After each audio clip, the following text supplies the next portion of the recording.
of Atuan. Here it is. I don't like the cover, but I love the book. I've read it so many times. It's not long. It's only, 154 pages long? Just that. Brilliant fantasy book by Ursula Le Guin from 1971. And it is about a girl who, a 5-year-old girl, she becomes appointed as the person who will be the priestess of the Nameless Ones. And the Nameless Ones are the forces of darkness. And she's taken to this monastery type thing, a temple site, a holy place. There's a map, the place of the Tombs of Atuan. And there are the tombs, and the tombs are the tombs of the Nameless Ones because they are dead. And they've got their great big massive temple there and a few other temples and the sort of convent thing where she and other priestesses lives. And beneath the Tombs of Atuan is the labyrinth of the Tombs of Atuan. And as you can see, it goes all over the place. Now, there are ancient instances of mazes in churches, and I've seen them. But they're different to this maze because the Christian mazes that you can see in ancient churches, for instance, there's one from the year 324 in Algiers, in a church there. They call it a labyrinth, but it's sort of like it's this thing which you walk on and you're meant to meditate while you're walking in it. The thing is, you can't get lost in it. Did I tell you I was in a hedge maze at Scone Palace in Perthshire, and I went in there and I got lost, and it was terrifying. It was absolutely terrifying. So you can imagine what this maze here is like because it hasn't got a centre. You can totally get lost. It's just all over the place, and it's underground, under the tombs. In fact, it's like the burial chamber, the undertomb, where the darkness, these dark forces live. Why do I love this book so much? Because it's a fantastic expression and exploration of the nature of the powers of darkness, those spiritual forces. Now, I don't think that Ursula Le Guin in 1971 was a massive big Christian. I don't think she was a Christian.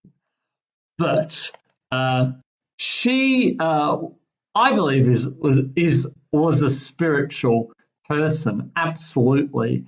And it's absolutely fascinating what she has to say. For instance, compare and contrast with what we hear in the Gospels. We hear in the Gospels that Jesus is saying, I am the way, the truth, and the life. In the Old Testament, make straight a way from the Lord. Every valley shall be raised and mountains laid low to make straight the path. Leading out in the Exodus, leading back from Babylonian exile. The Bible is all about people being led home. This poor girl, this priestess, she's not going anywhere. And that maze, it's not taking her anywhere. It goes nowhere. And so another big thing is that she, not only is she not going anywhere, she's not learning anything. Nothing is being revealed to her. There's two stones, they're sort of together, and she goes up to, it sounds when the wind blows through, it's like they're whispering a secret, but no secret, it says, is ever told. They're the nameless ones. She can't communicate with them. Well, she can speak to them, but they don't speak back. They never speak back. She calls out to them at one point, and it says there was no answer. There was never any answer.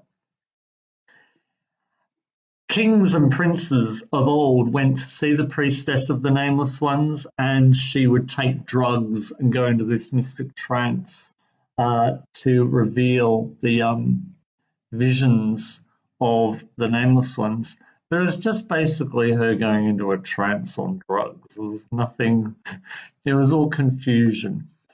It's all about confusion, about nothing being revealed, about ignorance, whereas the Bible is all about revelation of the mystery, all about enlightening, all about Jesus saying, "I've not said anything in secret," and then him revealing the fullness of the thoughts of God.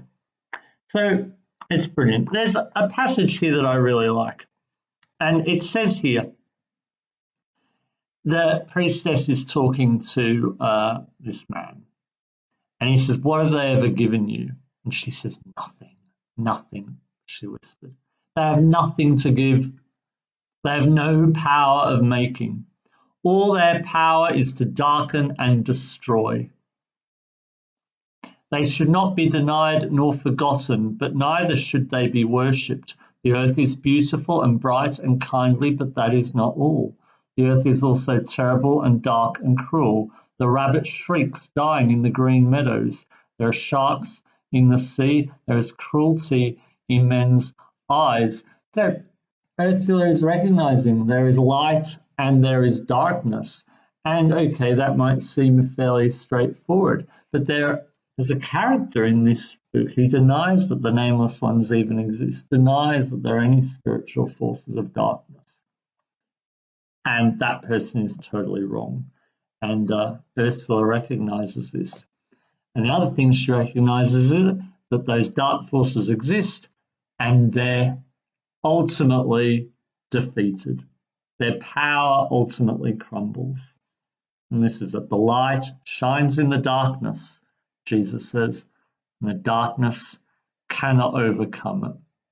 Well, that's what we hear in the Gospel of St. John.